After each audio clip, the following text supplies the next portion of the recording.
ஹalleluya. இன்றைக்கு இறைவாழ்த்துக்கள் எல்லாருக்கும். ஹalleluya.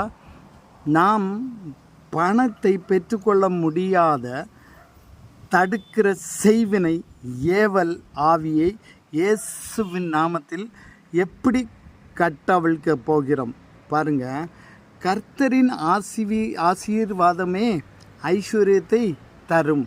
நீதிமொழிகள் 10வது அதிகாரம் 22வது வசனம். இந்த வசனத்தின்படி பணத்தை இயேசுவின் நாமத்தில் எனக்கு கட்டவிழ்க்கிறேன். கண்டிப்பாக நாம் பணத்தை பெற்றுக்கொள்ள முடியாத படிக்கு தடுக்கிற செய்வினை ஏவல் ஆவி இயேசுவின் நாமத்திலே கட்டவிழ்க்கிறேன்.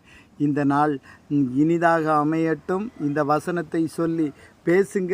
ஏசப்பா வேற லெவல் பிளஸ்ஸிங் இந்த நாளை முழுமையாக வதித்து